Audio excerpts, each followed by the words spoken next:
Like Abraham, his belief in what God said, the promise, was credited to him as righteousness. It wasn't his works, it was his belief that was credited to him. But I don't need to believe to be righteous. I am righteous because he's already made me so. It's different in the new covenant.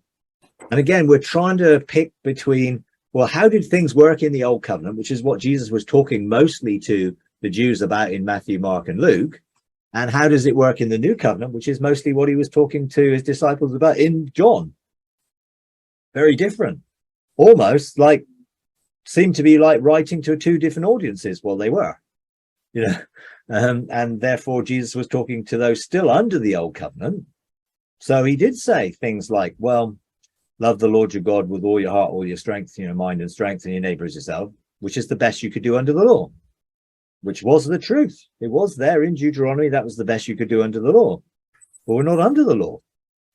So we have no duty or obligation to try and love God with all our heart, mind, and strength, and our neighbor as self. We just need to be loved, and then we're empowered to love as we've been loved. Love one another as I love you. A new commandment I give unto you. So he's now redoing this from a new covenant perspective that God's in us. And we have a relationship with him, and the door is open for us to fully engage with God face to face. So I don't need to generate his faith or I don't know, so I've got to generate faith so I will know. I know, so I believe, which is not really what faith is described as. It's not, it is you're hoping. So if you hope enough, you come to the point where you believe that is true, and then that will enable it to be true for you. That's the sort of scenario that I think we've got in Hebrews. Without faith, it's impossible to please God. You must be a rewarder, believe that you're a rewarder of him who sent you, so comes to you. So they're like, okay, well, do I believe God rewards me? No, he's blessed me. He's not rewarding me for my works. Otherwise, I'm going to be driven to work all the time. He's blessed me because I'm his son. Different concept. The works was the old covenant mindset.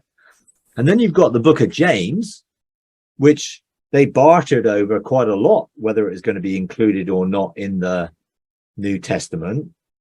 Well, who was the book of James written to? Because it talks about faith without works, or faith with works, and you need faith with works. Well, who was he talking to? Well, read the first verse. James talking to the 12 tribes who are scattered abroad. Well, that's not 12 tribes of Christianity, is it? It's the 12 tribes of Israel.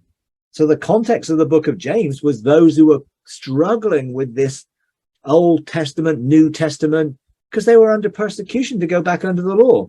Judaizers. It must have been so complicated that Jesus came to bring them into freedom, and then people are trying to get them back under the law. And you have the same thing, with Paul trying to make sure they don't go back under the law, and then you get all these people coming to try and get them to go back under the law of Moses. Well, it's like Paul was like having none of it, but people still succumb to it. Galatians, you foolish Galatians. I don't know what they were up to exactly, but Paul wrote to them in quite strong terms. You foolish Galatians, you started off in grace, and now you want to go back under the law? How ridiculous. Because those who want you to go back under the law couldn't keep the law themselves, let alone you've got to now keep it. So you're going to be worn out if you're going to go back down that route. But religion has placed that on a lot of people. So I think Hebrews is a book trying to get us to see we don't need to live under the old covenant understanding of faith or works or baptisms or any of it. And I think Hebrews 6, where it actually says, do not lay again this foundation or these elementary teachings about Christ. Do not lay it again. Well, I thought you had to lay it again because I was conditioned into reading that completely wrongly. But actually it says, do not lay again this foundation. So we don't need the foundation of repentance from dead works, faith in God, baptisms, laying on of hands, eternal judgment, resurrection of the dead. All of that was old covenant understanding. Now we're already raised from the dead. We've been born from above, because Jesus made everyone alive in him.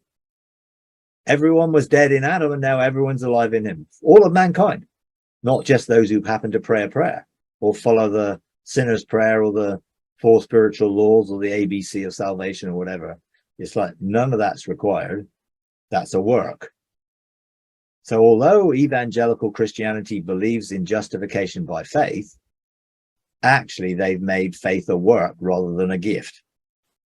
So you're going to be justified actually when your behavior warrants justification, rather than no, I am, as if God sees me as if I've never sinned. That's what he has done. It's not what I've done. And I certainly can't deserve that amazing blessing. He's just gifted it to me. You know, but we've so much of what I believe that I was taught about Christianity was a mixture of covenants, and that just pollutes both. Essentially, it just makes it, you know, unworkable.